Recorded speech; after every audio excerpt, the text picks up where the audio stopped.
the moon when the moon is new? It's a sliver on the right, getting bigger every night. Where is the moon when the moon is round? Being on this farm in Marlow is a little like stepping back in time. And one thing is for certain here, this is not how most high school kids are starting their day.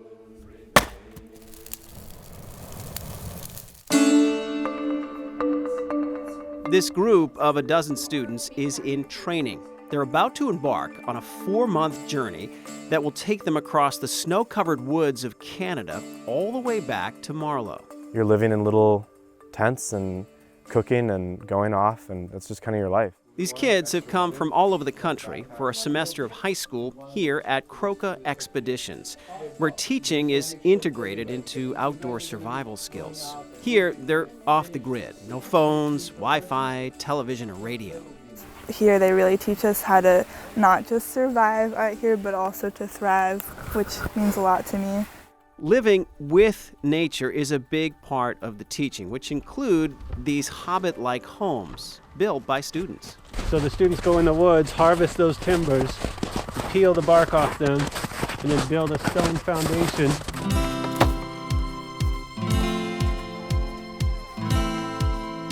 The Croca dormitories, if you will, are heated by wood the kids are responsible for chopping up. They teach us how to split firewood, that's one. And knife sharpening, that's another. They taught me specifically how to wax and scrape skis, because that's my big job. Dylan Packard came from Exeter. He, like the other students, have been assigned a job for the expedition. For about 6 weeks, they stay here in Marlow, spending their days learning about life in the woods and how to plan. What kinds of things should go in the sewing repair kit? Working as a team is a central theme at Croca. Yeah, I'm camp manager, so managing all the group gear like saws and axes and carrying our tent and fly, which is quite heavy. So I'm the energy manager, so I carry the entire wood stove on my back in a frame pack. Again, the idea is the kids learn to use the natural elements around them, not technology. Besides basics like flashlights, they go old school for survival and navigation. Like this. This is our Pishka map, one of our Pishka maps. When they need to eat, it's Mahor's job to build a fire screen and cook in a pot he'll carry on the trail. And we can also have a fire in any depth of snow. So when we're way up north in Canada, we can build a fire in 8 feet of snow. Much of their journey in the winter months will be on skis, so they train for that too, with their backpacks. They also learn how to take a bath when there's no running water in winter. We break a hole into the ice, and then we just jump into it and bathe. How cold is the water?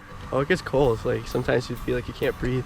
I'm told bathing becomes more frequent as it gets warmer.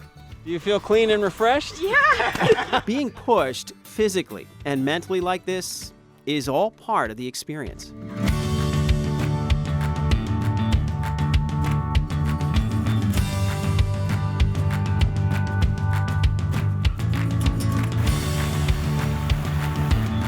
Croca Expeditions has been doing these trips for years, thanks to a guy born in Soviet Russia. I saw that I had something to offer, something very, very different from traditional outdoor education. Misha Golfman started Croca in 1996 as a way for young people to experience very real challenges of living in the wilderness. He says nowadays especially, it's important for kids to learn the results of work. They oftentimes don't have to do anything to contribute to those basics of life. And those, I believe, those basics is what makes us happy and what gives meaning to life.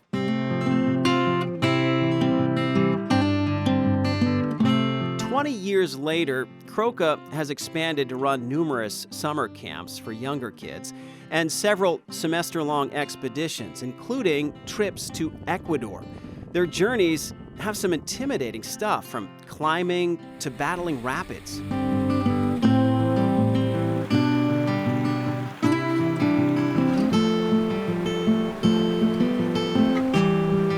For some, this is the ultimate classroom. and I was just feeling really done with high school. I was doing my whole grind of hard classes, like getting ready for college, and I just kind of felt like there was more, like a lot of gaps in my education. And so I found out about this program and signed up the day I found out. Luke Yorzak left traditional high school in Minnesota mainly because he loved the outdoors and wanted to break outside traditional routes to success. You don't have to go to high school, go to college, get a job, retire. Like, there's so many beautiful things you can do in the world, and this is like a really great way to find that. At the end of the journey, these kids are left with memories they'll never forget, and perhaps a new sense of self they didn't have before. Sliver on the left till there's no moon remaining. The whole program is made so that you can not only go on these expeditions, but live and be comfortable in these situations, and not only go into the wilderness and then come back out, but go into the wilderness and feel like you could stay there. It's a challenge, you know, and something I kind of want to say I could do. It gives students a dose of positivity and empowerment, and that helps them go out into their lives with a renewed sense of purpose. Where is the moon when the moon is waning? Sliver on the left till there's no moon remaining.